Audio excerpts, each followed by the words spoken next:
So there are 4 judgments in all in this case. There's a judgment by me, there's a judgment by Justice Kaul, there's a judgment by Justice Narasimha, by Justice Bhat, and there's a judgment by Justice Narasimha. So consistent with the importance of the case, I'll begin by reading out some of our portions. There's a degree of agreement and there's a degree of disagreement on how far one has to go. As I see, the degree of disagreement is on how far we have to go. But I'll read out my judgment. Then I'll request Justice Kaul to, I shouldn't say I'll read out my judgment. I'll read out parts of the judgment which are relevant.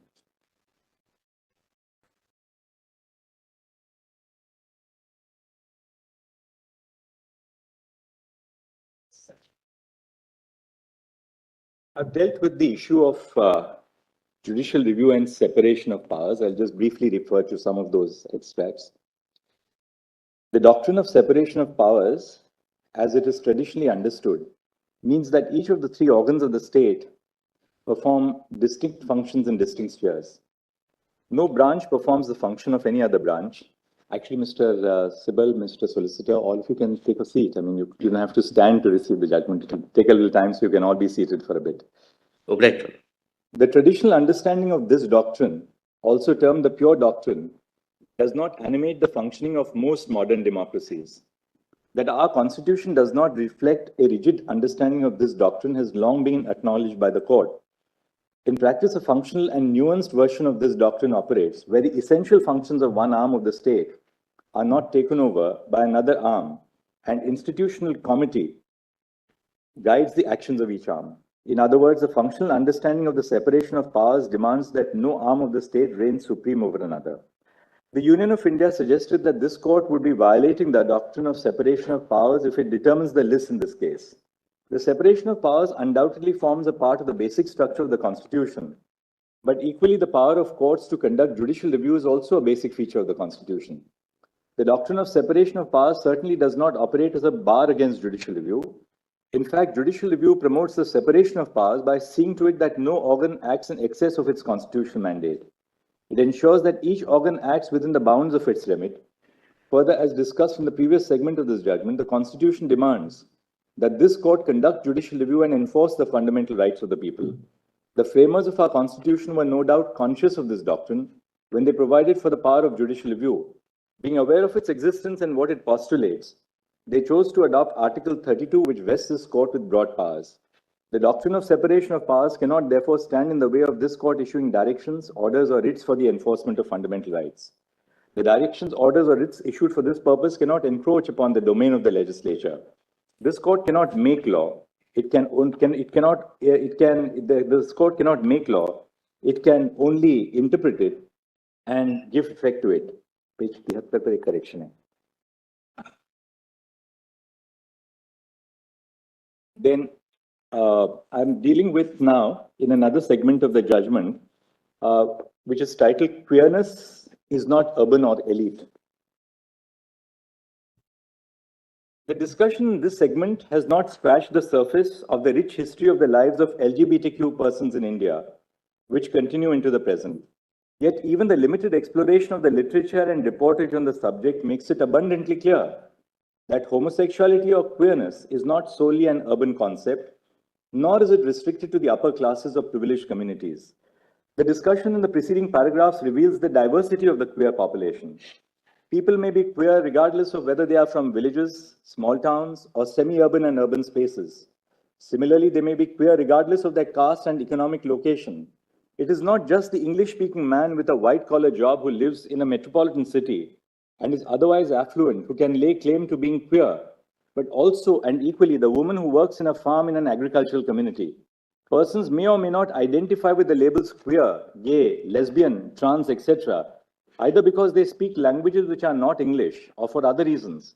But the fact remains that many Indians are gender queer or enter into relationships with others of the same sex.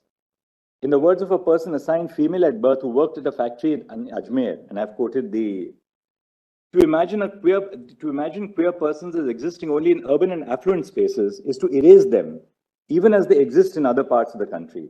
It would also be a mistake to conflate the urban with the elite. This renders invisible Large segments of the population who live in urban spaces but are poor or otherwise marginalized. Urban centers are themselves geographically and socially divided along the lines of class, religion, and caste, and not all those who live in cities can be termed elite merely by virtue of their residence in cities.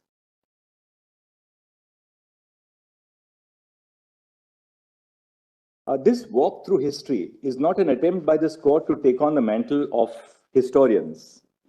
The discussion demonstrates that the institution of marriage has not remained static or stagnant. To the contrary, it is change which characterizes the institution. All social institutions transmogrify with time, and marriage is no exception. From sati and widow remarriage to child marriage and intercaste or interfaith marriages, marriage has metamorphosed. The institution as we know it today would perhaps be unrecognizable to our ancestors from 200 years ago. Despite vehement opposition to any departure from practice, the institution of marriage has changed. This is an incontrovertible truth. Here it is also important to take note of the fact that these changes were brought about largely by acts of parliament of the legislatures of the states. While the passage of many laws was preceded by significant social activism, it was the legislature which ultimately responded to the call for change. Even as parliament and in some cases the courts expand the liberties of the people to conduct their lives in a manner they see fit in accordance with law, many sections of society remain opposed to these changes. Regardless of such opposition, the institution of marriage has undergone a sea change. It is therefore incorrect to characterize marriage as a static, stagnant, or unchanging institution. Fundamental rights are not merely a restraint on the power of the state, but provisions which promote and safeguard the interests of the citizens. They require the state to restrain its exercise of power and create conducive conditions for the exercise of rights.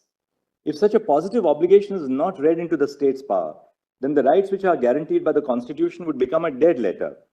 This is because the question of whether the state is curtailing the rights of citizens would only arise if the citizens have the capacity and capability to exercise such rights in the first place.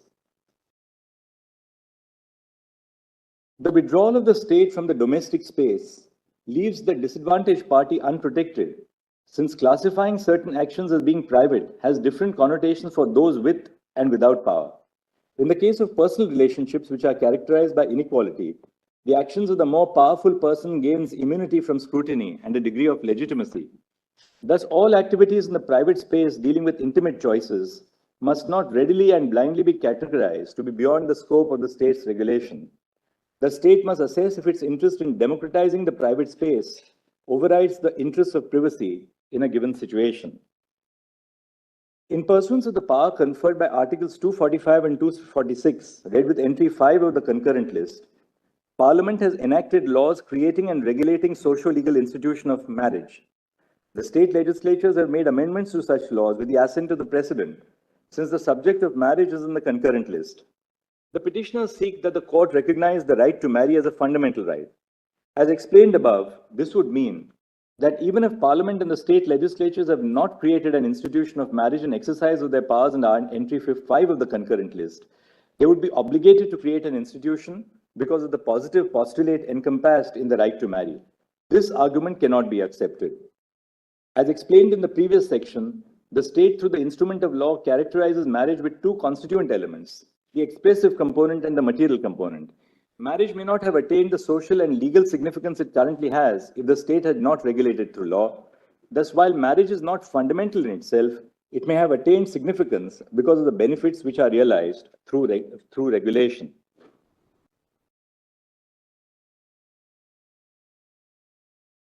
If the court finds that a provision is contrary to Part 3 of the Constitution, it shall declare that it is void, or read it down by deleting phrases, or read words in by adding or substituting phrases to save it from being declared void. If in the present batch of petitions, this court holds that Section 4 of the Special Marriage Act is unconstitutional because it is under-inclusive to the extent that it excludes, by implication, marriage between same-sex couples, the court would either strike down Section 4 of the SMA or follow the workability model submitted by the petitioners. If the court follows the first approach, the purpose of a progressive legislation such as the SMA would be lost. The SMA was enacted to enable persons of different religions and castes to marry. If the SMA is held void for excluding same-sex couples, it would take India back to the pre-independence era, where two persons of different religions and castes were unable to celebrate love in the form of marriage.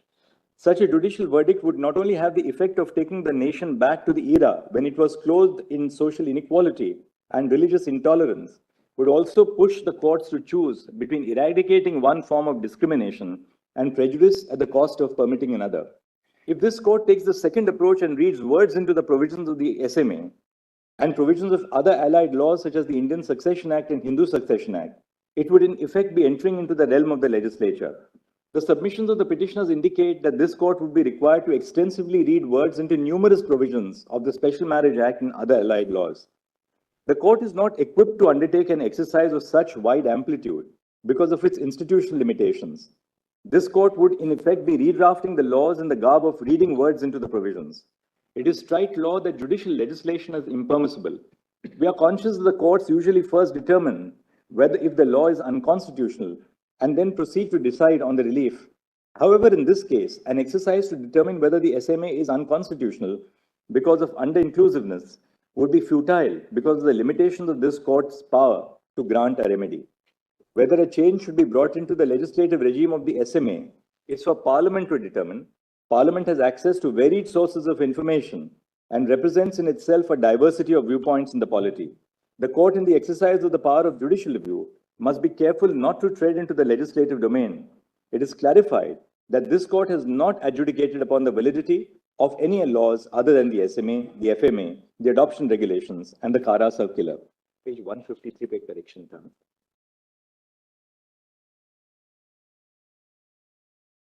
The understanding of the Constitution, then I've said the goal of self-development and what it means to be human. This understanding of the Constitution is substantiated on the reading of Part 4 of the Constitution. To illustrate, Article 38 states that the state shall strive to promote the welfare of people. Then I've referred to Article 42 and Article 47. The Constitution, through both positive and negative postulations, inter alia capacitates citizens in their quest to develop themselves. Such capacity building enables them to achieve their full potential in both the private and the public space and to be happy. The Indian Constitution, unlike, say, the South African Constitution, does not expressly provide that the Constitution seeks to improve the quality of life and free the potential of each person.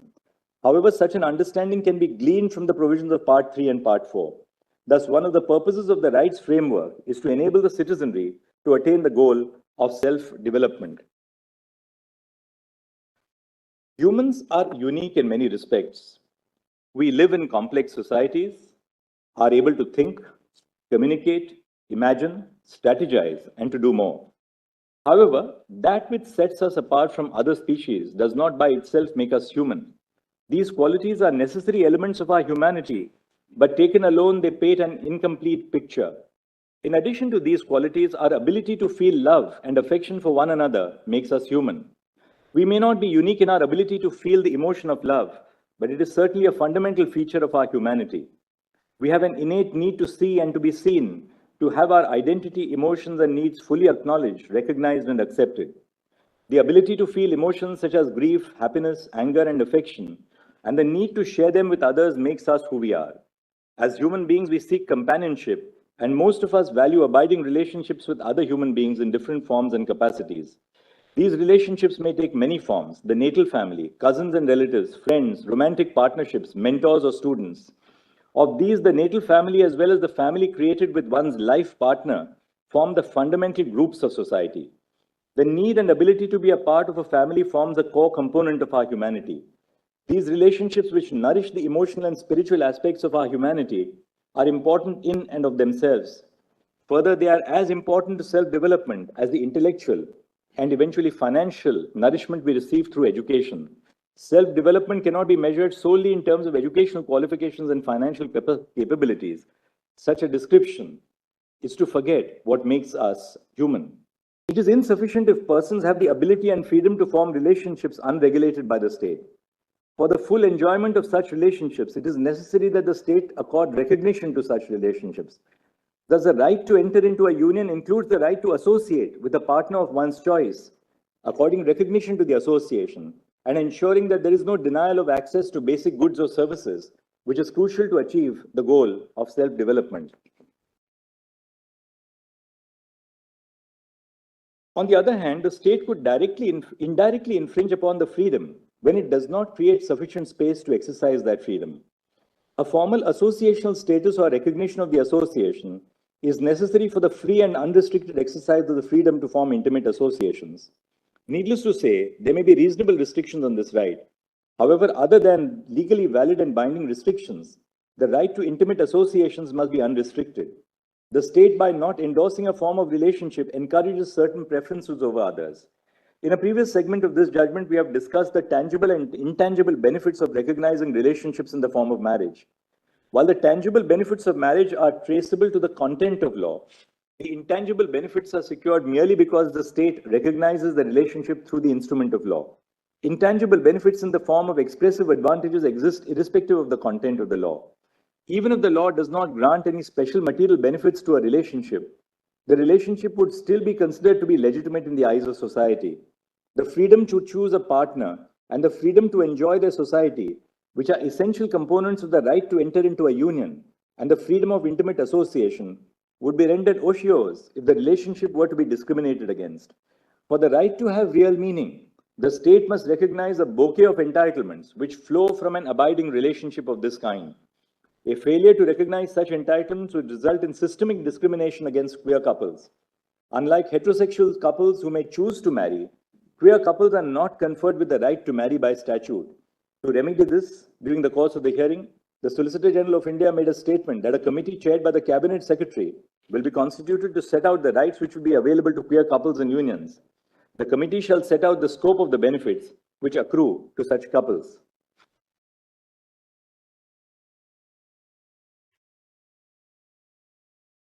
I've traced the right to form unions through a variety of provisions of the Constitution, and I'll refer to Article 19(1)(e) among other things.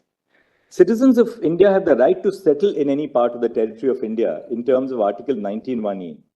They, like all other citizens, may exercise this right in two ways. First, they may build their lives in a place of their choosing in accordance with law, either by themselves or with their partner. They may reside in that place permanently, subject to other reasonable restrictions, including those intended to protect the rights of tribal communities. This right is uniquely significant to persecuted groups, such as queer persons, intercaste couples, or interfaith couples, who migrate from their hometowns to other places in the country, including cities. And second, they may settle down with another person by entering into a lasting relationship with them. In fact, this mode of the exercise of the right under Article 19(1)(e) is encompassed by the first mode, because to many people, building a life includes choosing their life partner. Hence, the right to enter into a union is also grounded in Article 19(1)(e). Article 21 is available to all persons, including queer persons. Article 21 encompasses the rights to dignity, autonomy, and privacy. Each of these facets animates the others. It is not possible to speak of the right to enter into a union without also speaking of the right to intimacy, which emanates from these rights. These rights demand that each individual be free to determine the course of their life as long as their actions are not barred by law. Choosing a life partner is an integral part of determining the course of one's life. Most people consider this decision to be one of the most important decisions of their life, one which defines their very identity. Life partners live together, spend a significant amount of time with one another, merge their respective families, create a family of their own, care for each other in times of sickness, support one another, and much more. Hence, the ability to choose one's partner and to build a life together goes to the root of the right to life and liberty under Article 21. Undoubtedly, many persons choose not to have a life partner, but this is by choice and not by deprivation of their agency. The law constrains the right to choose a partner in certain situations, such as when they are within prohibited degrees of relationships or are in a consanguineous relationship.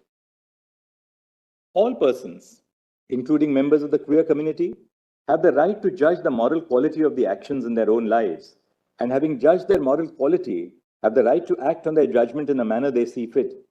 This attribute is, of course, not absolute and is capable of being regulated by law. In the segment of this judgment on the right to life and liberty, this court noticed that the meaning of liberty is, at its core, the ability to do what one wishes to do and be who one wishes to be in accordance with law. All persons may arrive at a decision regarding what they want to do and who they want to be by exercising their freedom of conscience. They may apply their sense of right and wrong to their lives and live as they desire in accordance with law. Some of the decisions, the moral quality of which they will judge, including the decision on who their life partner will be and the manner in which they will build their life together. Each individual is entitled to decide this for themselves in accordance with their conscience. This court has recognized that equality demands that queer persons are not discriminated against. An abiding cohabitational relationship includes within its fold a union of two individuals, cannot be discriminated against on the basis of sexual orientation. Material and expressive entitlements which flow from a union must be available to couples in queer unions. Any form of discrimination has a disparate impact on queer couples who, unlike heterosexual couples, cannot marry under the current regime. When Article 15 is read in a broader manner indicated above, the word sex in Article 15 takes within its meaning sexual orientation, not only because of the causal relationship between homophobia and sexism, but also because sex is used as a marker of identity. The word sex cannot be read independent of the social and historical context. Thus, sex in Article 15 includes within its fold other markers of identity which are related to sex and gender, such as sexual orientation. Thus, the restriction on the right to enter into a union based on sexual orientation would violate Article 15 of the Constitution. The gender of a person is not the same as their sexuality. A person is a transgender person by virtue of their gender identity. A transgender person may be heterosexual or homosexual, or of any other sexuality. If a transgender person is in a heterosexual relationship and wishes to marry their partner, and if each of them meets the other requirements set out in the applicable law, such a marriage would be recognized by the laws governing marriage. This is because one party would be the bride or the wife in the marriage, and the other party would be the bridegroom or the husband. The laws governing marriage are framed in the context of a heterosexual relationship. Since a transgender person can be in a heterosexual relationship like a cis male or a cis female, a union between a trans woman and a trans man, or a trans woman and a man, or a trans man and a woman can be registered under the marriage laws. The transgender community consists of inter alia transgender men and transgender women. A transgender man has the right to marry a woman under the laws governing marriage in the country, including personal laws. Similarly, a transgender woman has the right to marry a man. A transgender man and a transgender woman can also marry. Intersex persons who identify as a man or a woman and seek to enter into a heterosexual marriage would also have a right to marry. Any other interpretation of the laws governing marriage would be contrary to Section 3 of the Transgender Persons Act and Article 15 of the Constitution. Now I've gone to the CARA regulations, Regulation 5.3 of the adoption regulations, and I've said that Regulation 5.3 of the adoption regulations exceeds the scope of the JJI. However, Regulation 5.3 of the adoption regulations bars unmarried partners from being prospective adoptive parents. These regulations only permit persons to adopt in an individual capacity and not jointly as an unmarried couple. Regulation 5.2 states that every person, irrespective of whether they are married or unmarried, will be able to be prospective adoptive parents. The subsequent criteria in Clause A, that is the requirement for the consent of both spouses if they are married, does not exclude an unmarried couple from adopting. It only states that if a couple is married, then the consent of both the parties shall be secured. However, Regulation 5.3 in express terms excludes unmarried couples from adopting by prescribing the condition that the couple must have been in 2 years of a stable marital relationship. Page 210. As observed in the previous paragraph, the the Juvenile Justice Act does not preclude unmarried couples from adopting. Though Section 57 of the Act grants CARA the power to prescribe additional criteria, the criteria must not exceed the scope of the legislative policy. Neither the general principles guiding the JJ Act nor Section 57 in particular preclude unmarried couples from adopting a child. In fact, all the other criteria ensure the child's best interest. The Union of India has not proved that precluding unmarried couples from adopting a child, even though the same people are eligible to adopt in their individual capacity, is in the child's best interest. Thus, CARA has exceeded its authority by prescribing an additional condition by way of Regulation 5.3 which is contrary to the tenor of the Juvenile Justice Act and Section 57 in particular. The adoption regulations use marriage as a yardstick to classify couples. There is an intelligible differentia in using marriage as an indicator to classify couples in the sense that married couples can easily be distinguished from unmarried couples. However, the differentia does not have a rational nexus with the object sought to be achieved by the CARA regulations, which is to ensure that the best interest of the child is protected. Placing a child in a stable family is undoubtedly in pursuance of a child's interest. However, the respondents have not placed any data on the record to support their claim that only married relationships can provide stability. It is true that separating from a married partner is a cumbersome process when compared to separating from a partner with whom a person is in a live-in relationship. This is because separation from a married partner is regulated by the law, while live-in relationships are unregulated by law, other than for the limited purposes of domestic violence. For instance, the law deters a person from securing a divorce immediately by prescribing conditions such as a 6-month waiting period after a petition for divorce by mutual consent is filed. Merely because a marriage is regulated by the law, it cannot be assumed that marriage alone or that every marriage accords stability to a relationship. Similarly, it cannot also be inferred that the couples who are not in a married relationships are not serious about the relationship. The stability of the household depends on various factors, such as the effort and involvement of the partners in establishing and running a household, creating a safe space at home, creating a healthy work-life balance, and a household where mental, physical, and emotional violence is not inflicted on one another. There is no single form of a stable household. There is no material on the record to prove the claim that only a married heterosexual couple would be able to provide stability to the child. In fact, this court has already recognized the pluralistic values of our Constitution, which guarantee a right to different forms of association.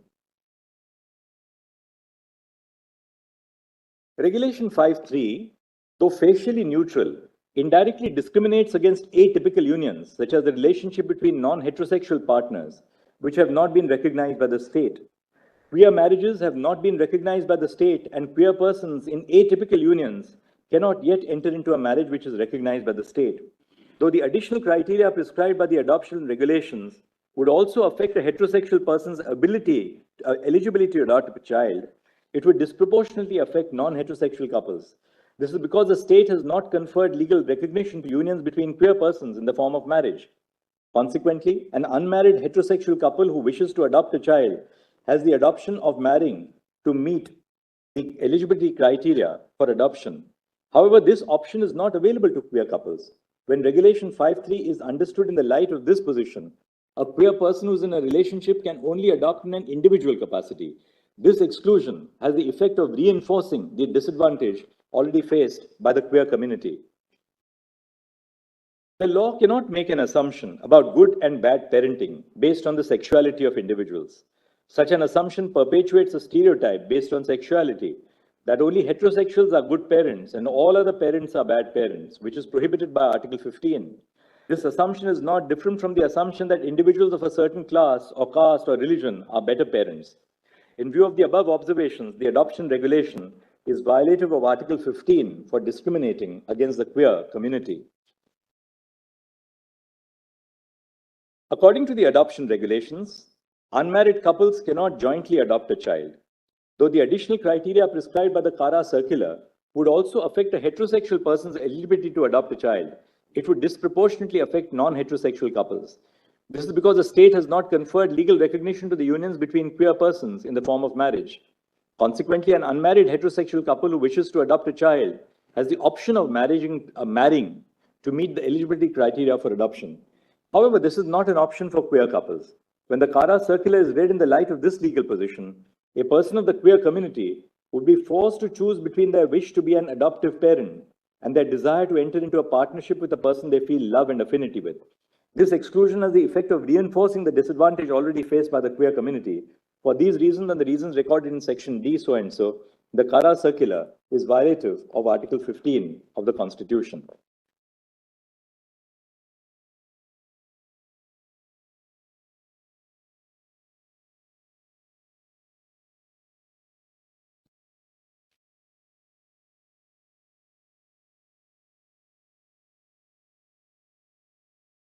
I've addressed myself to my disagreement with the scholarly judgment of my learned brother, Justice Bhat.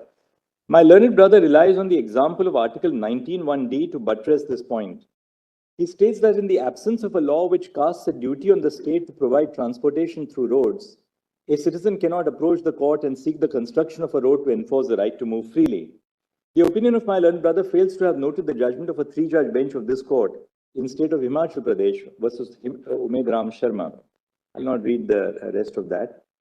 Contrary to what is stated in the judgment of Bhat, the directions in my judgment do not require the state to create a social or legal status or a social institution. The directions are with a view to recognizing the choice that a person makes for themselves when they choose another to be their partner for life.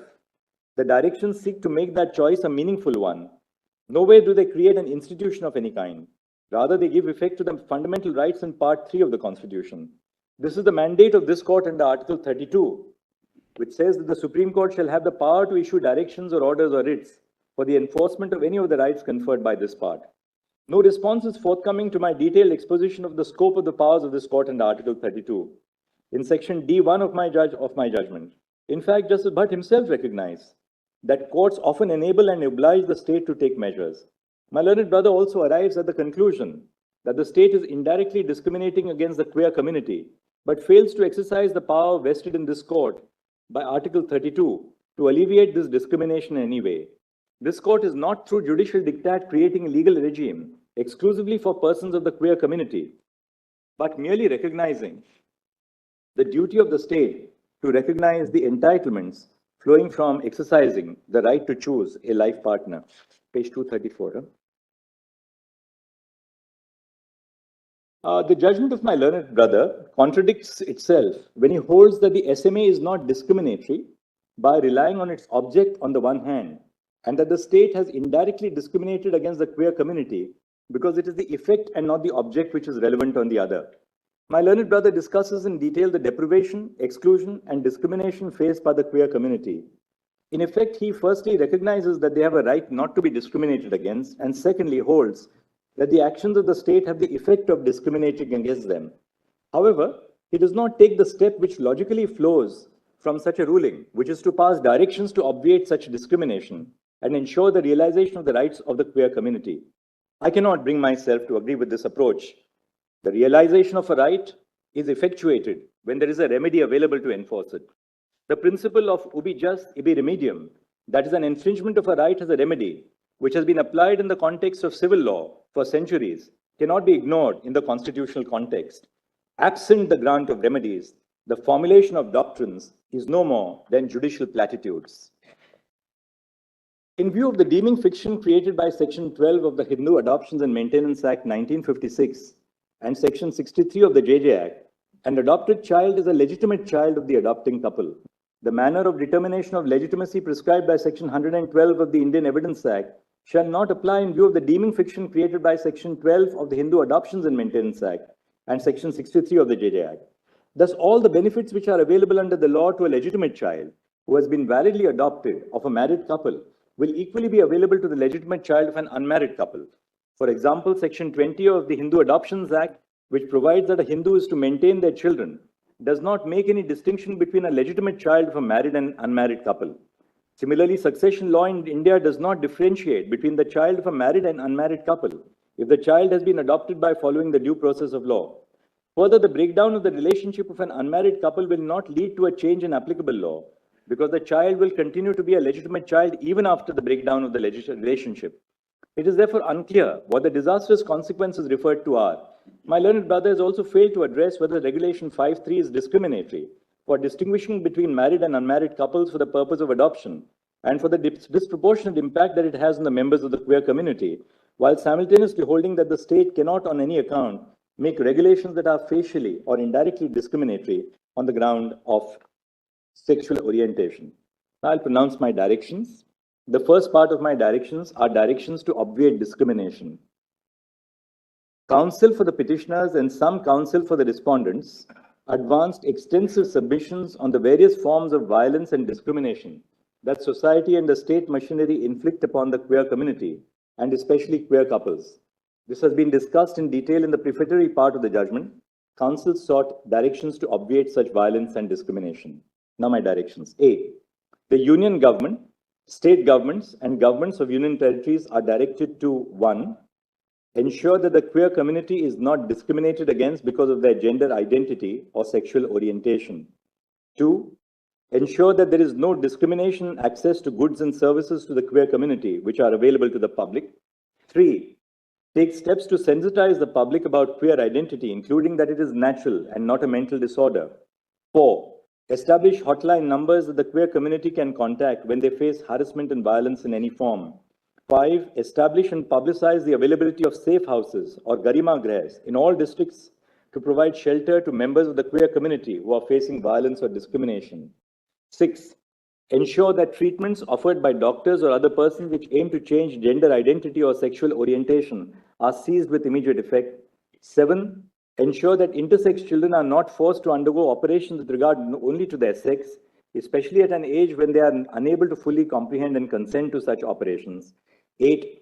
Recognize the self-identified gender of all persons, including transgender persons, hijras, and others, with socio-cultural identities in India as male, female, or third gender. No person shall be forced to undergo hormonal therapy or sterilization or any other medical procedure, either as a condition or prerequisite to grant legal recognition to their gender identity or otherwise. B. The appropriate government and the Mental Health Care Act must formulate modules covering the mental health of queer persons in their programs under Section 29(1). Programs to reduce suicides and attempted suicides envisaged by Section 29(2) must include provisions which tackle queer identity. C. The following directions are issued to the police machinery. 1. There shall be no harassment of queer couples by summoning them to the police station or visiting their places of residence solely to interrogate them about their gender identity or sexual orientation. 2. They shall not force queer persons to return to their natal families if they do not wish to return to them. 3. When a police complaint is filed by queer persons alleging that their family is restraining their freedom of movement, they shall, on verifying the genuineness of the complaint, ensure that their freedom is not curtailed. 4. When a police complaint is filed apprehending violence from the family for the reason that the complainant is queer or is in a queer relationship, they shall, on verifying the genuineness of the complaint, ensure due protection. And 5. Before registering an FIR against a queer couple or one of the parties in a queer relationship, where the FIR is sought to be registered in relation to their relationship, they shall conduct a preliminary inquiry in terms of Lalita Kumari versus Government of UP to ensure that the complaint discloses a cognizable offense. The police must first determine if the person is an adult. If the person is an adult and is in a consensual relationship with another person of the same or different gender, or has left their natal home of their own volition, the police shall close the complaint after recording a statement to this effect. Conclusions and orders of enforcement. In view of the discussion above, the following are the conclusions. This court is vested with the authority to hear this case. Under Article 32, this court has the power to issue directions, orders, or writs for the enforcement of the rights in Part 3. B. Queerness is a natural phenomenon known to India since ancient times. It is not urban or elite. C. There is no universal conception of the institution of marriage, nor is it static. Under Articles 245 and 246 of the Constitution, read with entry 5 of List 3 to the 7th Schedule, it lies within the domain of Parliament and the state legislatures to enact laws recognizing and regulating queer marriage. D. Marriage has attained significance as a legal institution largely because of regulation by the state. By recognizing a relationship in the form of marriage, the state grants material benefits exclusive to marriage. E. The state has an interest in regulating the intimate zone to democratize personal relationships. F. The issue of whether the Constitution recognized the right to marry did not arise before this court in Justice K.S. Puttaswamy, 9 judges, Shafin Jahan, and Shakti Vahini. G. The Constitution does not expressly recognize a fundamental right to marry. An institution cannot be elevated to the realm of a fundamental right based on the content accorded to it by law. However, several facets of the marital relationship are reflections of constitutional values, including the right to human dignity and the right to life and personal liberty. H. This court cannot either strike down the constitutional validity of the Special Marriage Act or read words into the Special Marriage Act because of its institutional limitations. This court cannot read words into the provisions of the SMA and provisions of other laws, allied laws, such as the Indian Succession Act and the Hindu Succession Act, because that would amount to judicial legislation. The court, in the exercise of the power of judicial review, must steer clear of matters, particularly those impinging on policy, which fall in the legislative domain. I. The freedom of all persons, including queer couples, to enter into a union is protected by Part 3 of the Constitution. The failure of the state to recognize the bouquet of entitlements which flow from a union would result in a disparate impact on queer couples who cannot marry under the current legal regime. J. In Article 15.1, the word sex must be read to include sexual orientation, not only because of the causal relationship between homophobia and sexism, but also because the word sex is used as a marker of identity, which cannot be read independent of the social and historical context. K. The right to enter into a union cannot be restricted based on sexual orientation. Such a restriction will be violative of Article 15. Thus, this freedom is available to all persons, regardless of gender identity or sexual orientation. L. The decisions in Navtej and Justice K.S. Puttaswamy, 9 judges, recognize the right of queer couples to exercise the choice to enter into a union. This relationship is protected from external threat. Discrimination on the basis of sexual orientation will violate Article 15. M. Transgender persons in heterosexual relationships have the right to marry under existing law, including personal laws which regulate marriage. N. Intersex persons who identify as either male or female have the right to marry under existing law, including personal laws which regulate marriage. O. The state must enable the LGBTQ community to exercise its rights under the Constitution. Queer persons have the right to freedom from coercion from their natal families, agencies of the states, including the police and other persons. P. Unmarried couples, including queer couples, can jointly adopt a child. Regulation 5.3 of the adoption regulations is ultra vires the Juvenile Justice Act, Articles 14 and 15. Regulation 5.3 is read down to exclude the word marital. The reference to a couple in Regulation 5 includes both married and unmarried couples as well as queer couples. The principle in Regulation 5.2a that the consent of spouses in a marriage must be obtained if they wish to adopt a child together is equally applicable to unmarried couples who seek to jointly adopt a child. However, while framing regulations, the state may impose conditions which will subserve the best interest and welfare of the child in terms of the exposition in this judgment. Q. In view of the interpretation of Regulation 5.3 of the adoption regulations, the issue of whether the Kara circular disproportionately impacts the queer community no longer arises. R. The union government, state governments, and governments of union territories shall not discriminate against the freedom of queer persons to enter into union with benefits under law. And S. We record the assurance of the Solicitor General that the union government will constitute a committee chaired by the Cabinet Secretary for the purpose of defining and elucidating the scope of the entitlements of queer couples who are in unions.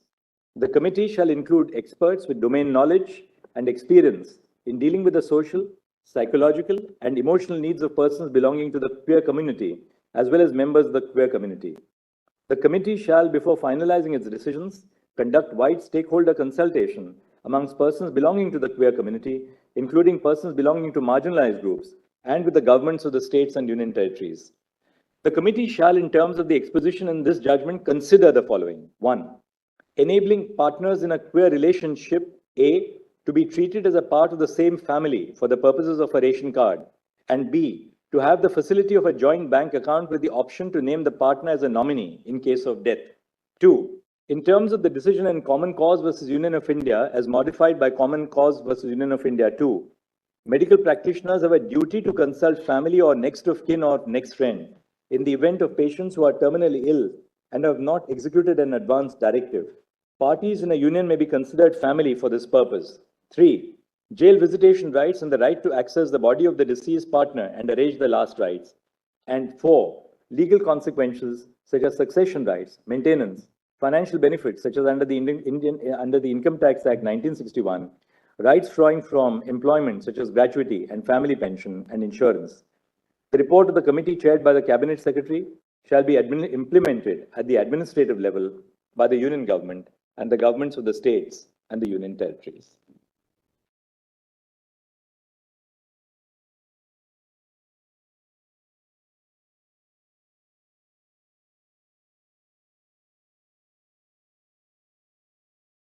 This is what. I've had the benefit of the exhaustive and erudite judgment of Chief Justice Chandrachud. which enumerates the prevalence of these relationships in history, the constitutional recognition of the rights to form union, in other words, what I categorize as civil unions, and the necessity of laying down guidelines to protect the non-heterosexual unions. In a way, this is a step forward from the decriminalization of private consensual sexual activities. However, the subject matter itself persuades me to pen down a few words while broadly agreeing with my brother's judgment. I've dealt with the historical prevalence of non-heterosexual unions. I've said that it is no longer res integra, that the duty of a constitutional court is to uphold the rights enshrined in the Constitution and not to be swayed by a majoritarian tendency or popular perceptions. This court has always been guided by constitutional morality and not by social morality. Pluralistic social fabrics has been an integral part of the Indian culture. I have referred to some observations from the Rig Veda and the Somdas Satya Sarigra. And then I've said the significant aspect is that the same-sex union were recognized in antiquity not simply as unions that facilitate sexual activity, but as relationships that foster love, emotional support, and mutual care. I've referred to some traditions in the Sufi traditions. Then I've said the marriage as an institution developed historically and served various social functions. It was only later in its long history that it came to be legally recognized and codified. However, these laws regulated only one type of socio-historical union, that is the heterosexual union. It would thus be misconceived to claim that non-heterosexual unions are only a facet of modern social milieu. The objective of penning down this section is to provide perspective on the existence of non-heterosexual unions, despite continued effort towards their erasure by heteronormity of majority. The non-heterosexual unions are entitled to protection under a constitutional scheme. I have referred to the necessity of recognizing what I have categorized as civil unions. The judgment of the Chief Justice notes the right to form union is a feature of Article 19 and 21. Therefore, the principle of equality enumerated under Article 14 and 50 demand this right to be available to all regardless of sexual orientation and gender. Having recognized this right, this court has taken on board the statement of the learned Solicitor General to constitute a committee to set out the scope of the benefits available to such union. I agree with the Honorable Chief Justice. I have referred to the Special Marriage Act and discussed the statement and object and reason therefore. From the above, the SMA postulates a special form of marriage available to any person in India, irrespective of faith. Therefore, SMA provides a secular framework for solemnization and registration of marriage. It is here that I respectfully disagree with my brother Justice Bhat that the sole intention of SMA was to enable marriage of heterosexual couples exclusively. To my mind, the stated objective of SMA was not to regulate marriages on the basis of sexual orientation. This cannot be so, as it would amount to conflating the differentia with the objective of the statutes. Although substantive provisions of SMA confer benefits only on heterosexual relationships, this does not automatically reflect the objective of the statutes. I have said if the intent of the SMA was to facilitate interfaith marriages, then there would be no rational nexus with the classification it makes of excluding not heterosexual relationships. Then I've referred to the regulation of only heterosexual marriages would not be legitimate state objective, more so in cases where ex officio protected categories under Article 15(1) of the Constitution. However, I recognize, therefore, I have said that if this was so, the SMA would be violative of Article 14. However, I recognize that there are multifarious interpretative difficulties in reading the SMA to include marriage between non-heterosexual relationships. These have been enumerated in a significant detail in the opinions of both the Honorable Chief Justice and Justice Bhat. I also agree that the entitlements devolving from marriage are spread across the proverbial spider web of legislations and regulations. As rightly pointed out by the learned Solicitor General, tinkering with the scope of marriage under SMA Act can have a cascading effect across these disparate laws. In fact, the presence of this webs of statutes show that discrimination under SMA is but one example of a larger, more deeper form of social discrimination against non-heterosexual people that is pervasive and structural in nature. Ordinarily, such an intensive form of discrimination should require keener and more intensive judicial scrutiny, but then that's the statute. And I say non-heterosexual unions and heterosexual unions marriages ought to be considered as two sides of the same coin, both in terms of recognition and consequential benefits. The only deficiency at present is the absence of a suitable regulatory framework for such unions. I refer to Navtej's view. I believe this movement presents an opportunity of reckoning with this historical injustice and casts a collective duty upon all constitutional institutions to take affirmative steps to remedy the discrimination.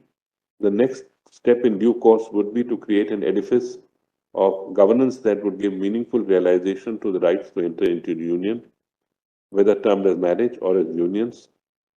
Then I've referred to the interpreting statutes using constitutional principles. As noted above, the benefits pertaining to marriage are spread across several incidental legislation and regulations. These statutes presently do not explicitly extend to civil unions. However, now that we have recognized the right to enter into civil union, such statutes must be read in a manner to give effect to this right, together with the principles of equality and non-discrimination under Article 14 and 15. In other words, statutory interpretations must be in consonance with constitutional principles that are enumerated by this court. Needless to say, this should not detract from the committee's task of ironing out the nitty-gritties of the entitlement of civil union. This exercise is necessary to foster a greater coherence within the legal system as a whole, both intercede the statutes and between statutes and the constitution. I refer to some views from how the German courts and the South African courts have dealt with these issues. Then I've referred to the interpretation on issue of public policy. I've said this technique of reading constitutional values should be used harmoniously with other canons of statutory interpretation. I've gone on to the need for anti-discrimination law. I wholeheartedly in agreement with the opinion of Honorable Chief Justice that there is need for separate anti-discrimination law, which inter alia prohibits discrimination on the basis of sexual presentation. Presently, there are several laws that have anti-discrimination aspects. However, they are fragmented and may fail to capture the multitudinous forms of discrimination. Another compelling reason for a law that places the horizontal duty of anti-discrimination is provided by the spirit of Article 15, which prohibits discrimination both by the state and private actors. My suggestions for anti-discrimination law are as follows. First, such law should recognize discrimination in an intersectional manner. This is to say, in assessing any instance of discrimination, the court cannot confine itself to a singular form of discrimination. Instead, discrimination must be looked at as a confluence of factors, as identities in individual instances of oppression that intersect and create a distinct form of disadvantage. Discrimination laws can only be effective if they address the types of inequalities that have developed in a given society. Refer to the equal rights to equal love. The principle of equality mandates the non-heterosexual union are not excluded from the mainstream of socio-political framework. However, the next step would be to examine the framework itself. I believe the recognition of non-heterosexual union can challenge culturally ordained gender roles, even in heterosexual relationships. I have given some examples of it. Need not read it here. You can see it. In a non-heterosexual union, duties, obligations are primarily dictated by cultural ordained gender norms. Legal recognition aids social acceptance, which in turn increases the queer participation in public space. Through the medium of legal recognition, queer persons will have a greater opportunity to be seen and heard in ways not previously possible. Queer expression will help facilitate an expansive social dialogue cutting across communities and generations. This dialogue will help us reimagine our relationships in a manner that emphasizes the values such as mutual respect, companionship, and empathy. Conclusion. Is this end where we have arrived? The answer must be an emphatic no. Legal recognition of non-heterosexual unions represents a step towards the marriage equality. At the same time, marriage is not an end itself. Our Constitution contemplates a holistic understanding of equality, which applies to all spheres of life. The practice of equality necessitates acceptance and protection of individual choices. The capacity of non-heterosexual couples for love, commitment, and responsibility is no less worthy of regard than the heterosexual couples. Let us preserve this autonomy so long as it does not infringe on the rights of the others. After all, it is my life in the song by Bon Jovi.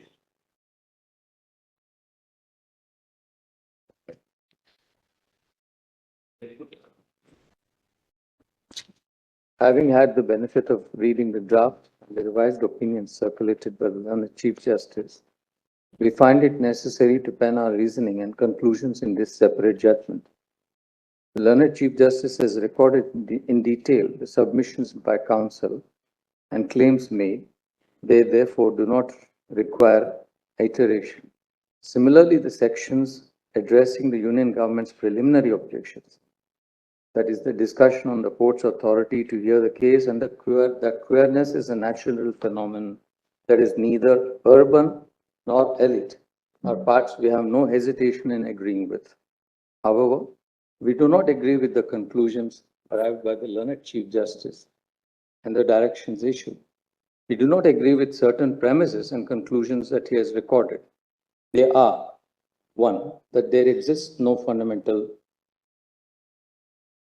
We do agree with the premises and conclusions that he has recorded. They are that there exists no fundamental right to marry under the Constitution, that the Special Marriage Act is neither unconstitutional nor can it be interpreted in such a manner as to enable marriage between queer persons, and that transgender persons in heterosexual relationships have the right to solemnize marriage under the existing legal frameworks.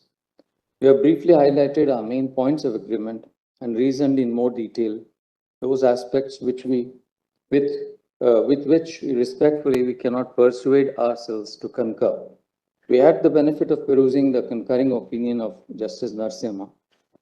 We endorse those observations and conclusions fully. The reasoning and conclusions shall be read as supplementing that of the present judgment. For long periods in many societies, the choice of the matrimonial was not free. It was bound by social constraints. Much of the time, marriage was seen as an institution meant for procreation and sexual union of spouses. In most societies, marriage had cast roles for the spouse.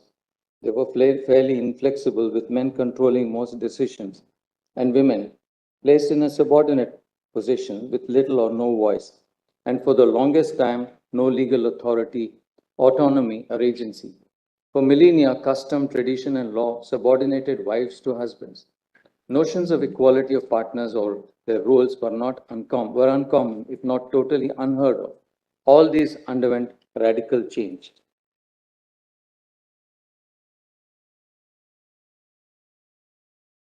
Legislative activity is aimed at bringing about gender parity through prohibiting prevailing practices that further inequality and sometimes even criminalize certain customs, resulting in legislations such as Equal Remuneration Act, the Dowry Prohibition Act, introduction of provisions in the criminal law which gave teeth to such provisions, such as Section 498, Section 113A and B of the Evidence Act, etc. Other practices aimed at realization of social goals and furthering the mandate of Article 15.3 in respect of children, such as the right to free universal education under Article 21A, the Right to Free Education under Act 2009, the Child Labor Prohibition and Regulation Act 1986, the POCSO, what we call as POCSO, the Juvenile Justice Act, etc. In all these, the Parliament or concerned legislatures donned the role of reformers and furthered the express provisions of the Constitution, enjoining state action in furtherance of Articles 15.2, 15.3, 17, 23, and 24. Marriage has historically been a union solemnized as per customs, a personal law tracing its origin to religious texts. Legislative activity in the personal law field so far has been largely, though not wholly, to codify prevailing customs and traditions and regulating them only where needed. The instances that stand out are the enactment of the Succession Act, the Hindu Women's Right to Property Act, 1937, the Hindu Marriage Act, the Adoptions and Maintenance Act, the Hindu Succession Act, the Hindu Minority and Guardianship Act, and the Indian Divorce Act. as amended, the Muslim Personal Law Sharia Application Act and the Anand Marriage Act 1909. These laws mostly codified traditions and customs which existed and also, to an extent, regulated marriages and succession laws. They also sought to introduce reforms. For the first time, monogamy was enacted as a norm applicable to all Hindus. Likewise, the option of divorce was enacted together with grounds on which other remedies such as judicial separation and maintenance could be sought. Further, the minimum age of marriage was also enacted through provisions in various personal laws and enforced through the Prohibition of Child Marriage Act.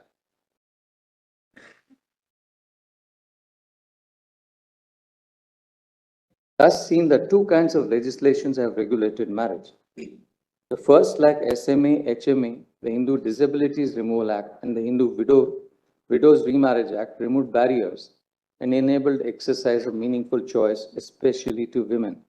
The second kind of laws are those which enacted restrictive guidelines, essentially to further an orderly society or to protect women, define minimum age for marriage, child marriage restraint, marriage of individuals within prohibited degrees of relationships, etc. Whereas some restrictions, in a sense, codified and recognized existing customs, such as being enacted by enacting prohibited degrees of relationships, the rule against insanity, rules enabling declaration of nullity or divorce on ground, others were meant to further interests of women and children. Such reforming and codification, however, did not cover the entire field. For instance, in the field of succession and inheritance, the Hindu Succession Act enacts only certain broad features, leaving untouched the rights of various communities and sections of Hindus to work out their rights in succession to joint family and co-parcenary property. And this unwritten codified law is enforced not only in regard to inheritance, but also in the field of taxation. Likewise, the law accommodates and accords primacy to customs. Similarly, also recognizes customary divorce amongst Hindus. Neither the Hindu Marriage Act nor the Hindu Succession Act apply to members of tribal communities. In fact, in the latest 3-judgment decision in Revana Siddhappa versus Mallikarjuna, this court clarified that with the enactment of Section 16 of HMA, the legitimacy conferred upon children born of void or voidable marriages would be that they are entitled only to a share in their parents' property, but cannot claim it of their own right, as a consequence of which they cannot seek partition during the lifetime of their parents. The court also held that they cannot claim any rights other than what was expressly provided for. Thus, uncodified law and custom was upheld. The role of the legislature has been to act as a codifier and in many instances not enact or codify existing customs or practices, and wherever necessary intervene in furtherance of Articles 14 and 15(3) to enact laws. Parliament has intervened and facilitated creation of social status, this is marriage through SMA, and enabled the creation of the institution of adoption, which was available amongst only certain communities. These and other legislative interventions are the result of the state interest in reforms or furthering the interests of given communities or persons. For these reasons, we do not particularly subscribe to the characterization of democratizing intimate zones as discussed in the learned Chief Justice's opinion. These outcomes were driven by enacted law. Furthermore, there was state interest which impelled regulation of such relationships, as for instance, ensuring that minimum marriage age for girls. Likewise, there is state interest in regulating what kind of relationships, that is, prohibited degrees of relationship, should be enacted as disqualifications to marriage.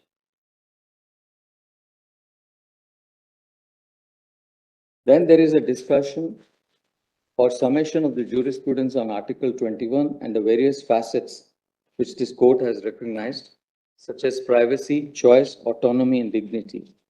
Then we move on. The court's intervention in oft-cited decisions on behalf of the petitioners has been to protect citizens or those approaching them against threats of violence. The instances are Shakti Vahini, Lata Singh, Shafin Jahan, Lakshmi Bai Chandragi, etc. These decisions were based on the state's duty to protect citizens and enable the exercise of their individual choice in the face of threats. Other decisions, that is Joseph Shine, Navtej, and Independent Thought, were instances where specific provisions that criminalized or made exceptions to criminal behavior were struck down or read down in the enforcement of fundamental rights. That is Articles 14, 15, and 21. Along the way, Puttaswamy articulated the broadest right to privacy, which embraces within its fold the right to exercise one's choice of a life partner and to lead the life free from external barriers. This court has recognized that marriage is a social institution. As elaborated in Part 1, marriage existed and exists historically and chronologically in all of the senses because people married before the rise of the state as a concept. Therefore, marriage as an institution is prior to the state, it precedes it. The status is still not one that is conferred by the state, unlike the license regime in the US. This implies that the marriage structure exists regardless of the state, which can later utilize or accommodate but cannot abolish it. Under this view, terms of a marriage are set to a large extent independently of the state. Its source is external. That source defines the boundaries of marriage. This implies that state power to regulate marriage does not sit easy with the idea of marriage as a fundamental right. In attempting to analyze the claim to fundamental right, there are two primarily competing claims about the nature of marriage. One being that the state should exercise more control over marriage to support traditional purposes and perceptions. This is the quotation. And the other, that each individual should have the right to define marriage for themselves. If indeed there is a right to marry, unless it is elevated to a right akin to Articles 17, 23, and 24, which apply to both state and non-state agencies, and are cast in positive, in fact, emphatic terms, it cannot be operationalized. These provisions most emphatically create positive obligations. Likewise, Articles 15.3, 15.4, 15.6, as well as 16.4, 16.6 highlight state interest in creating conditions to further the goal of non-discrimination. Yet the previous decisions of this court have carefully held such provisions to enable the state and in the sense oblige it to take measures, but ruled out court-mandated policies and laws. In our considered opinion, this is not, however, one such case where the court can make a departure from such a rule and require the state to create social or legal status. What is being asked for by the petitioners is state intervention in enabling marriage between queer or non-heterosexual couples. Civil marriage or recognition of any such relationship with such status cannot exist in the absence of a statute. The demand hence is that of a right of access to a publicly created and administered institution. There is a paradox here or a contradiction which runs to the root of the issue and weighs on this court's mind heavily, in that the creation of the institution here depends on state action, which is sought to be compelled through the agency of this court. All decisions relied upon Puttaswamy, Navtej, Shakti Vahini, and Deepika contain broad observations with respect to individuals' choice of their partners and also a reference to non-conventional relationships. Some observations are undoubtedly to be found in these judgments that cannot be referenced to hold that a right to marry automatically flows from the manner of the provisions of Part 3 which the petitioners assert. There cannot, for the above reasons, be a per se assertion that there exists an unqualified right to marry, which requires treatment as a fundamental freedom. We agree on this conclusion arrived at by the learned Chief Justice and his analysis of all these cases, that the Constitution does not expressly recognize a right to marry.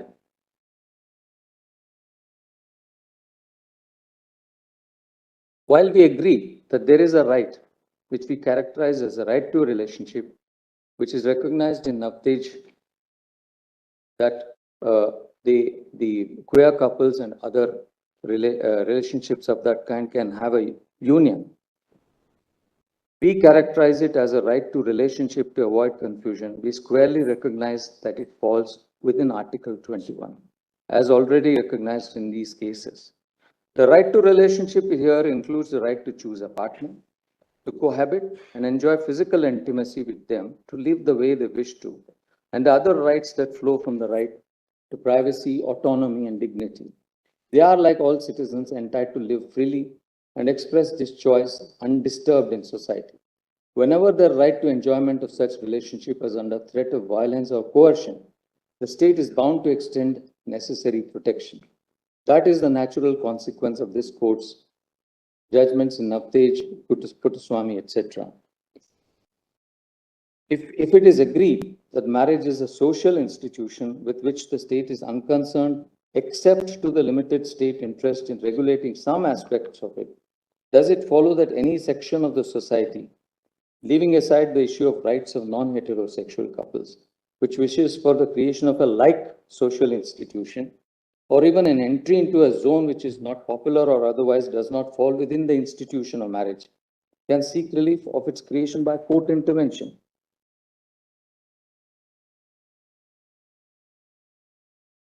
In the draft circulated by the learned Chief Justice, the reasoning that there is no fundamental right to marry and thereafter, nevertheless, to proceed to delineate the facets of features which unions other than marriage are deprived of, where it's a closer look. The summation of various rights which such couple is said to be deprived of is used to delineate the contours of the right to enter into a union and justify a positive obligation. There cannot be any doubt that individuals have the choice of their life partners and the right to live the lives they wish to, undisturbed. This is the essence of what this jurisprudence of this court has been. That is, explanation of the right to life and other rights enumerated or discovered by the interpretive process, privacy, choice, dignity, etc. Repeatedly, the decisions of the court have emphasized on the non-discriminatory and positive content of certain fundamental rights. In fact, the court has underlined the obligations of the state to create conditions conducive to the exercise of the right to equality and to realize fraternity. Refer to the decisions in Thomas and Indira Sani, which expanded the understanding of substantive equality, though without making enabling provisions enforceable by the court. This court also in some decisions accepted the argument that given the nature of fundamental rights and their evolving content, in many circumstances, it might be necessary for the state to intervene and protect the fundamental right concerned, thus creating an atmosphere conducive for the enjoyment of such right. Lata Singh dealt with honor killings of couples. In Arumugam Sirvai, the issue was virulent caste slurs and violence, which were crimes. The court required administrative and police officials to take strong measures to prevent them. In Shakti Wahini, Shakti Wahini dealt with threats by Khap Panchayats, and the court held that the state is duty bound to protect fundamental rights, and an inherent aspect of Article 21 of the Constitution would be the freedom of choice. The court issued directions.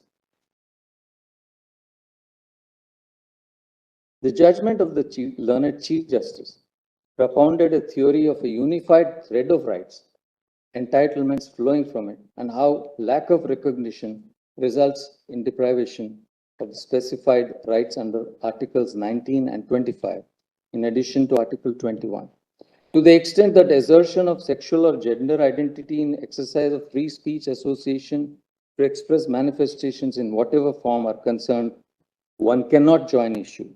Equally, if by some state process, measures or conduct has been barred from expressing one's choice publicly, the reasonableness of that prohibition or order can be tested on grounds enumerated in Articles 19(2) and other grounds. However, when the law is silent and leaves the parties to express choice, Article 19(1)(a) does not oblige the states to enact a law or frame a regulation that enables facilitation of that expression. All judgments of this court were based on effects of laws or policies based on statutory provisions. Equally, in the absence of a legal framework enabling citizens to form a particular kind of association, as for instance, recognition of a limited liability partnership, which was not recognized and given legal status till recently, the court could not have validly created the regime by enabling recognition or regulating such associations. Similarly, the absence of any enacted law which uh, enables facilitation of transport, it is hard to visualize that a citizen can approach the court and seek the construction of a road to enforce the right to travel, or seek the court's intervention to create a network of roads. Likewise, the absence of basic housing. Again, the court, if approached for enforcement of 19(1)(a), would not call upon the state to create one by either framing a general legislative policy or through law. Furthermore, this court has also recognized that there can be even reasonable restrictions in the acquisition and enjoyment of certain types of properties in many states.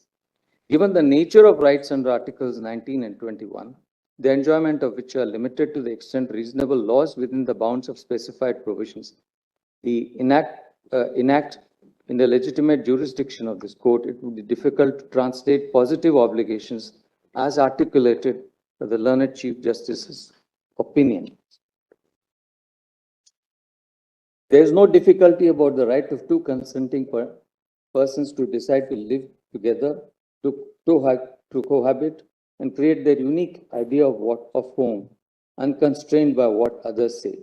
This is the sequitur to Puttaswamy and Navtej. Conduct hitherto criminalized is now permissible. The liberative effect of section 377 being read down is that two individuals, regardless of their sexual orientation, are enabled to live together with dignity and also protected from any kind of violence for living and existing together. Therefore, the right to be left alone, the right to exercise choice, right to dignity and live one's life with the person of one's choice is an intrinsic and essential feature of Article 21.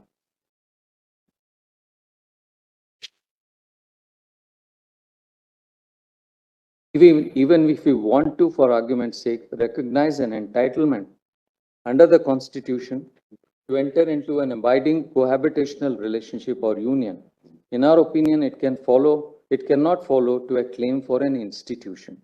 There are almost intractable difficulties in creating, through judicial orders or diktat, a civil right to marry or a civil union, no less of the kind that is sought by the petitioners. Ordering a social institution or rearranging existing social structures by creating an entirely new kind of parallel framework for queer couples would require conception of an entirely different code, a new universe of rights and obligations. This will entail fashioning a regime of state registration of marriage between queer couples, the conditions for a valid and matrimonial relationship amongst them, spelling out eligibility conditions such as minimum age, relationships which fall within prohibited degrees, grounds for divorce, right to maintenance, alimony, etc. The learned chief, as a result, with due respect, we are unable to agree with the conclusions of the learned Chief Justice with respect to tracing the right to enter into or form unions from the right of freedom of speech and expression, the right to form associations, along with right any other corresponding positive obligation. It is reiterated that all queer couples have the right to relationship and choice of partner, right of cohabitation as an integral part of choice linked to their privacy and dignity. Any further discussion on the rights which consenting partners may exercise is unnecessary. No one has contested that two queer couples have the rights enumerated under Articles 19(1)(a), C, and D, or even the right to conscience under Article 25. The elaboration of these rights to say that the exercise of choice to such relationships renders these meaningful and that the state is obligated to recognize a bouquet of entitlements which flow from such abiding relationship of this kind is not called for. We therefore respectfully disagree with that part of the learned Chief Justice's reasoning, which forms the basis for some of the final conclusions and directions recorded in his judgment.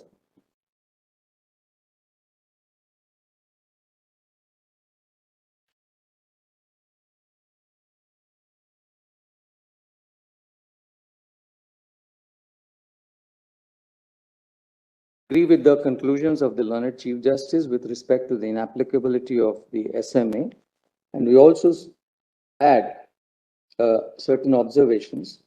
A gender neutral interpretation of SMA and its provisions, much like many seemingly progressive aspirations, may not really be equitable at times and can result in women being exposed to unintended vulnerability, especially when genuine attempts are made to achieve a balance in a social order that traditionally was tipped in favor of cis heterosexual men.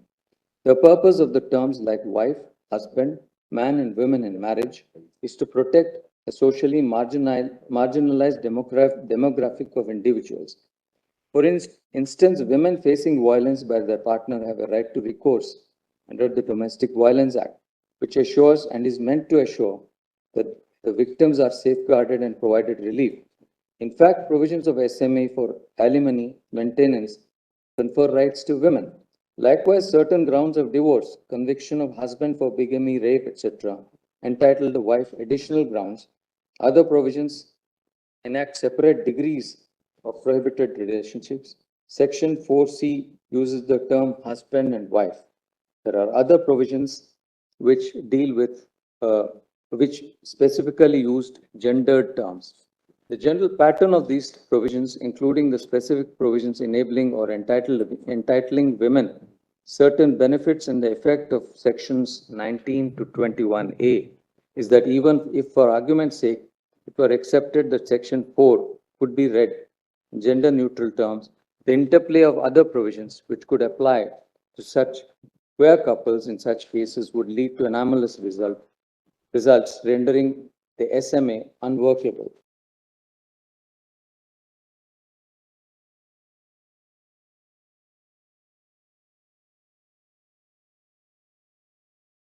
It is important. Now, there's a section that deals with the discriminatory impact on queer couples.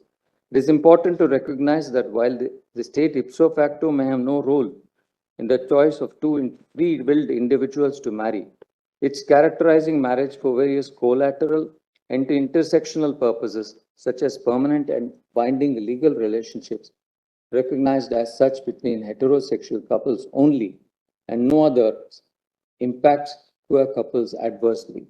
The intention of the state in framing the regulations or laws is to confer benefits to families or individuals who are married. This has the result of adversely impacting the queer couples. By recognizing heterosexual couples union and cohabitation as marriages in various laws and regulations, as in employment or nominations in pension, provident fund, gratuity, life and personal accident insurance policies, for credit, particularly joint loans to both spouses, based on their total earning capacity, for purposes of receiving compensation in the event of fatal accidents, to name a few, and not providing for non-heterosexual couples results in their exclusion. The individual earned benefits by each partner or both collectively, which would be available to family members, such as employee state insurance benefits in the event of injury of an earning partner, provident fund, compensation, medical benefits, etc., are examples of what the injured or deceased partner, by dint of her or his work, became entitled to, or the members of her family became entitled to. The denial of these and inability of the earning partner in a queer relationship, therefore, has an adverse discriminatory impact. The state may not intend the discrimination or exclusion in the conferment of such benefits or social welfare measure.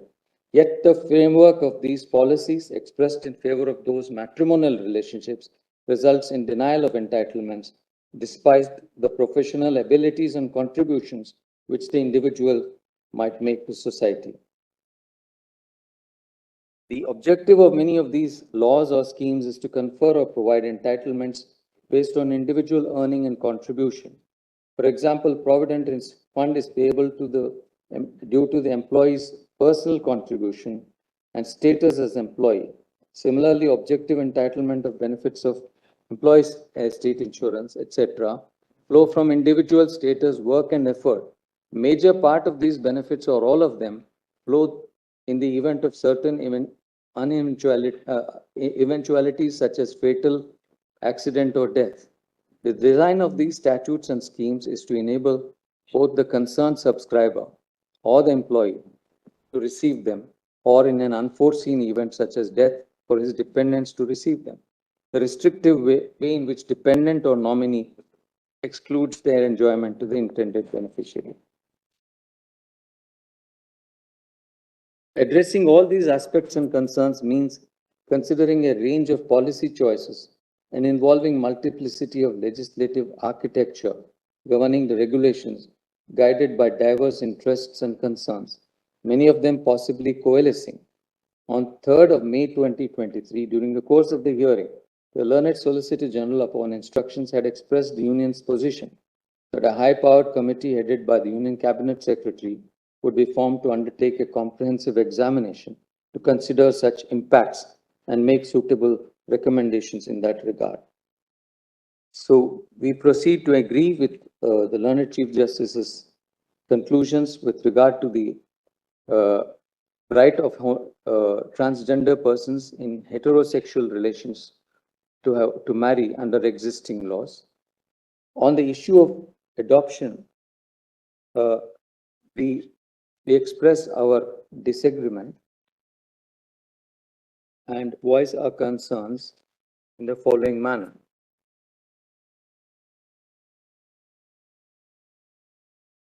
We have voiced our concerns and laid it out in some detail, which I do not wish to read. This is not to say that unmarried couples, whether queer or heterosexuals, are not capable or suitable to be adoptive parents. However, once the law permits, as it has done, adoption by both single individuals, the likelihood of their joining and cohabiting cannot be ruled out. In such event, de facto family unit can and does come about. The underlying assumption in the law as exists is that such unmarried heterosexual or queer couples should not adopt. It needs to be closely examined. Similarly, the needs of such couples to have and raise a family in every sense of the term has to be accommodated within the framework of the law. The existing state of affairs which permits single individuals to adopt and later live as a couple in exercise of their choice, in effect deprives the children of such relationships various legal and social benefits which are otherwise available, given the objective of to a married couple. In other words, given the objective of Section 57, the state as parens patriae needs to explore every possibility and not rule out any policy or legislative choice to ensure the maximum welfare and benefits reach the largest number of children in need of safe and secure homes with a promise for their fullest development.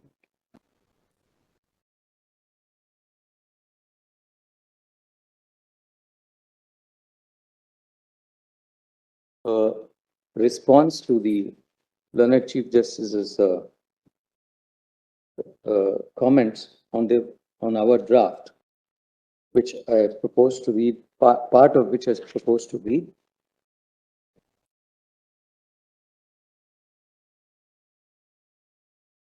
This court's observations with respect to the learned Chief Justice's reasoning centered around the enunciation of the bouquet of rights emanating from various provisions and locating an obligation has to be seen in the backdrop of the unanimous view of this court that the fundamental right to marry is not found within the Constitution. Therefore, it is our considered opinion that to create an overarching obligation upon the state to facilitate through policies the fuller enjoyment of rights under Articles 19 and 25 is not rooted in any past decision or jurisprudence. That queer couples have the right to exercise their choice, cohabit and live without disturbance is incontestable. In the same way that they are owed protection against any threat is the natural corollary of their right under Article 21. Consider in this context also the nature of relief sought and the positive obligation fashioned. Whilst there are innumerable judgments on the positive contents of the rights under Article 21, there are countless judgments that insist upon the separation of powers when it comes to matters of policy, and the courts not being the appropriate forum for adjudication of the same. The polycentric nature of this issue is compelling. Next, as to the reasoning that our conclusion on the challenge of SM and subsequently finding on the disparate discriminatory impact faced by the queer community, a small comment is called for. The section discussing the provisions of the SMA and the challenge to its validity was based upon whether it violated the Constitution on the ground of impermissible classification under Article 14, for which the object of the Act to facilitate marriage between interfaith couples, wherein at the time marriage or even a couple only denoted heterosexual couples in the light of same-sex relationships being criminalized, and its provisions are relevant factors. Classification involves differentiation. Further, this court has discussed how underclassification per se does not warrant invalidation. In contrast, in the later segment on discriminatory impact, the issue that this court was considering was not reasonable classification but impact upon queer couples through neutral laws or regulations that they encounter in their everyday lives, the purpose of which or even their substantive provisions have nothing to do with marriage. It is rather to confer other benefits, many of which are earned or accrued on account of individual skill. Yet the framing of these benefits or their intended beneficiaries were articulated in terms of entitlement to families or spouses, tends to exclude from its ambit queer couples. When such queer couples are entitled to benefits wherever they fulfill other eligibility criteria, it is the disparate impact of these neutral laws in the disbursement of entitlements or benefits which is seen through the effect or impact lens. Therefore, the discussion on constitutionality of SME is markedly different from the section on discriminatory impact in certain points for queer couples as they have no avenue for marriage like heterosexual couples. In the latter, the impact of various laws were pointed as starting point for the state to take remedial action.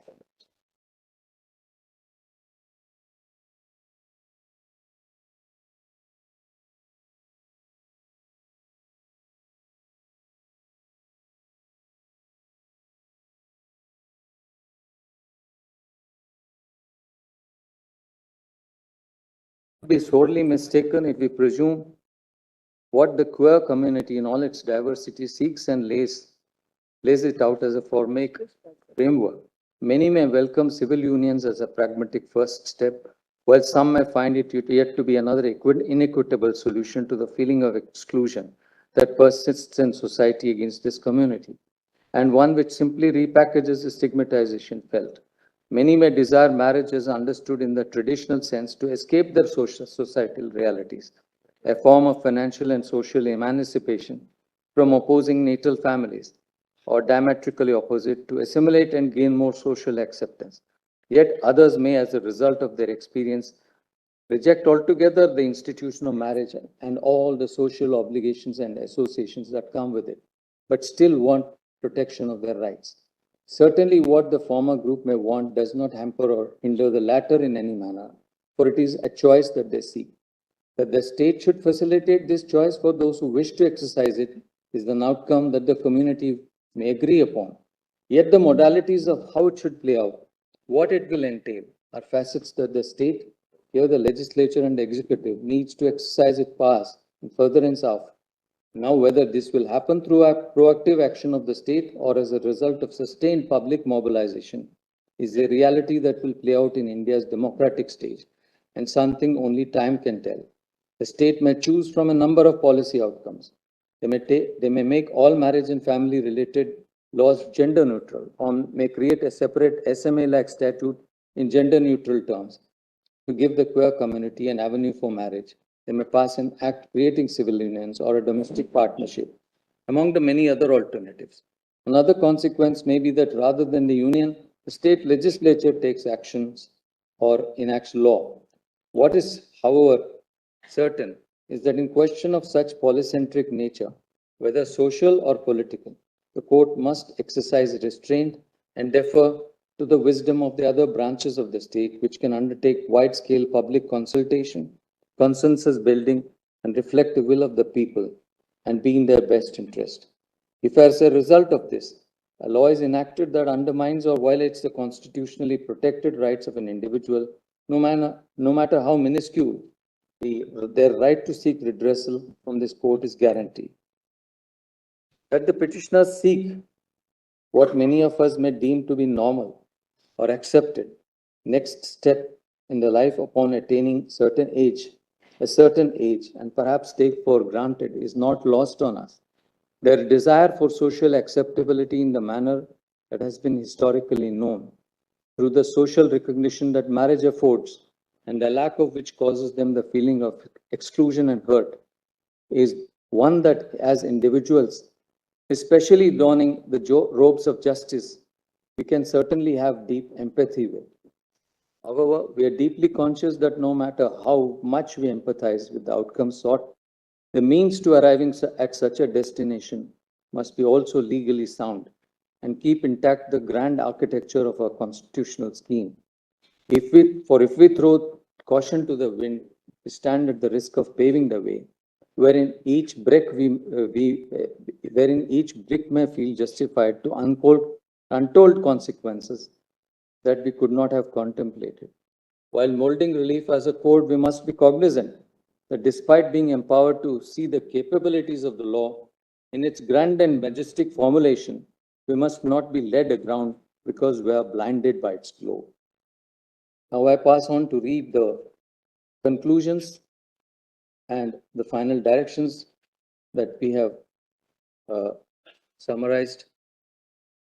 The court hereby summarizes its conclusions and directions as follows. There is no unqualified right to marriage except that recognized by statute, including the space left by custom. 2. An entitlement to legal recognition of the right to union, akin to marriage or civil union, or conferring legal status upon the parties to the relationship can be only through enacted law. A sequitur of this is that the court cannot enjoin or direct the creation of such a regulatory framework, resulting in legal status.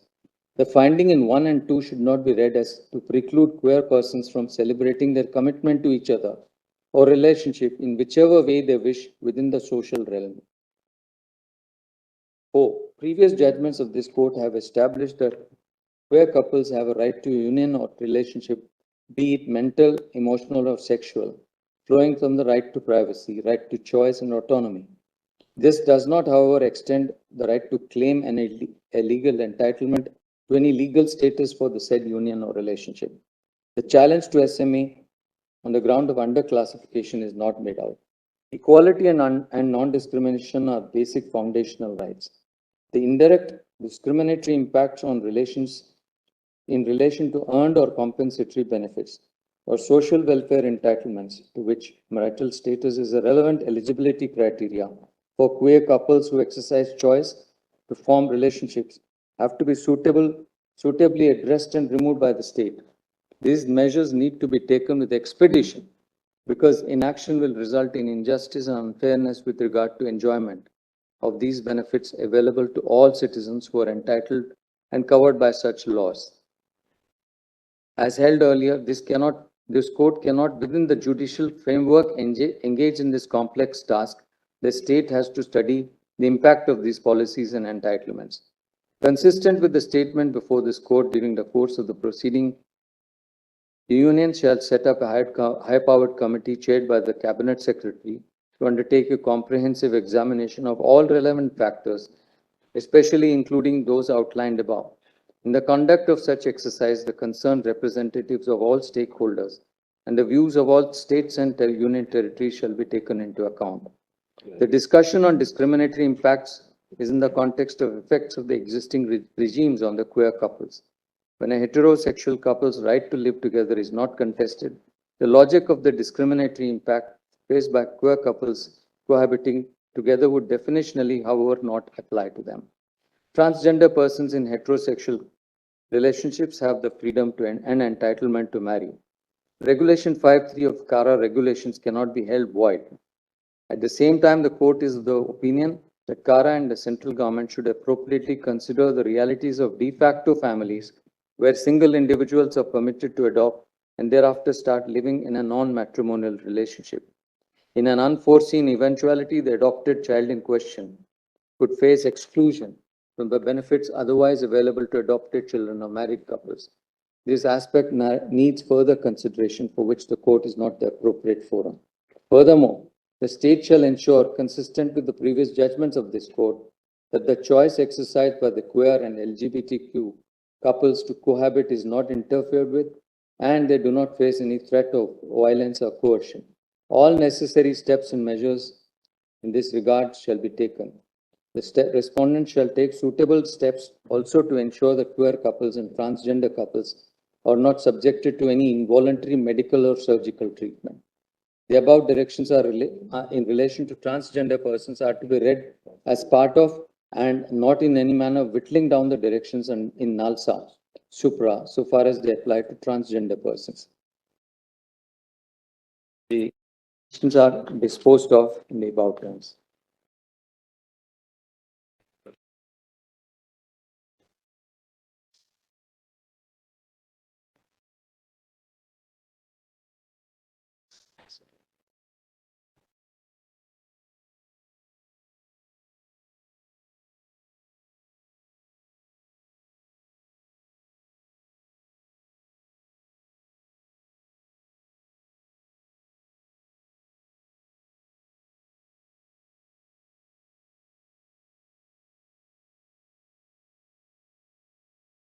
View of Brother Ravi Bhat as stated in the judgment.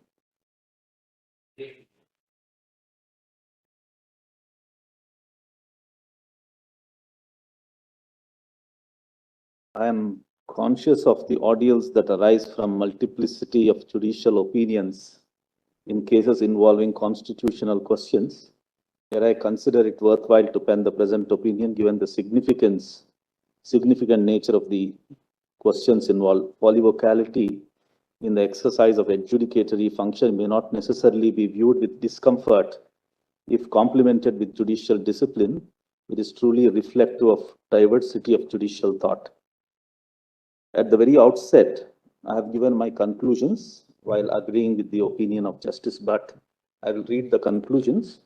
The question of marriage equality of same-sex LGBTQ couples did not arise for consideration in any of the previous decisions of this court, including the decision in Navtej Nalsa. Consequently, there cannot be a binding precedent on this court. The reasons for arriving this conclusion were articulated in detail with Justice Bhat. The rights of LGBTQ persons that have been hitherto recognized by this court are the rights to gender identity, sexual orientation, the right to choose a partner, cohabit and enjoy physical and mental intimacy. In the exercise of these rights, they have full freedom from physical threat and from coercive action, and the state is bound to afford them full protection of law in cases these rights are in peril. Third, there is no unqualified right to marriage guaranteed by the Constitution that qualifies it as fundamental right. I have given my detailed opinion. In one paragraph, I would read that. In my considered opinion, the institutional space of marriage is conditioned and occupied synchronously by legislative interventions, customary practices, and religious beliefs. The extant legislative accommodation of customary and religious practices is not gratuitous and to some extent conditioned by the right to religion and right to culture, constitutionally sanctified in Article 25 and 29 of the Constitution. This synchronously occupied institutional space of marriage is a product of our social and constitutional realities, and therefore, in my opinion, compared to judicial perspectives, offer little assistance. Given this nature of marriage as an institution, the right to choose a spouse and the right to a consenting couple to be recognized within the institution of marriage cannot but be said to be restrictive. Coming back to the conclusion, right to marriage is a statutory right, and to the extent it is demonstrable, a right flowing from a legally enforceable customary practice. In the exercise of such rights, statutory or customary, the state is bound to extend the protection of law to individuals so that they can exercise their choices without fear and coercion. This, in my opinion, is the real import in the decision in Safin Jahan and Shakti Vahani.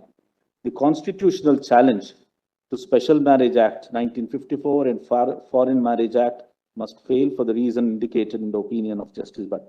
Similarly, Justice Bhat also rightly finds the semantic impossibilities of gender-neutral constructions of the Special Marriage Act and Foreign Marriage Act. On both E and F of his opinion, Justice Bhat has exhaustively as to the reasons that they need not now be supplemented. I find no right to civil union or an abiding cohabitational relationship conferring a legally enforceable status cannot be situated within Part 3 of the Constitution. On this count, I too agree with Justice Bhat, but I have supplemented it, in my opinion, having considered that there exists no unqualified right to marry. In the ordinary course, no occasion would have arisen for any further deliberation. However, as the learned Chief Justice in his opinion has arrived at a conclusion that there exists a constitutional right to a union or an abiding cohabitational relationship, it is necessary for me to express my opinion on this newfound construction. The learned Chief Justice locates components of the right to union or an abiding cohabitational relationship under Articles 19(1)(a), C, E, 21 and 25 of the Constitution. In my opinion, it would not be constitutionally permissible to identify a right to a union or an abiding cohabitational relationship mirroring the institution of marriage. The learned Chief Justice identifies tangibles and intangible benefits, that is, bouquet of entitlements that arise from state recognition and regulation of marriages. The Chief Justice further opines that the right to marriage is not fundamental. However, it is in these tangible and intangible benefits, the denial of which, according to the learned Chief Justice, must inform the reading of a constitutional right to an abiding cohabitational union. In other words, the benefits of marriage, however fundamental to a fulfilling life, do not make marriage itself a fundamental right, but they render the right to an abiding cohabitational union fundamental. I find it difficult to reconcile these two principles. I finally conclude, I will read the other last two. I also agree with the reasoning and the conclusions of Justice Bhat with respect to constitutionality of regulations 5(3) of CARA regulations. I have concluded with what I strongly feel. I am not oblivious to the concerns of LGBTQ partners with respect to denial of access to certain benefits and privileges that are otherwise available only to married couple. The general statutory scheme for the following benefits, gratuitous or earned, property or compensation, leave or compassionate appointment, proceed on a certain definitional understanding of partner, dependent, caregiver, and family. In that definitional understanding, it is no doubt true that certain classes of individuals, same-sex partners, live-in relationship, and non-intimate caregivers, including siblings, are left out. The impact of some of these definitions is iniquitous and sometimes discriminatory. The policy considerations and legislative frameworks underlining these definitional contexts are too diverse and to be captured and evaluated within a singular judicial proceedings. I am of the firm belief that a review of the impact of the legislative framework on the flow of such benefits requires a deliberative and consultative exercise, which exercise the legislature and executive are constitutionally suited and tasked to undertake.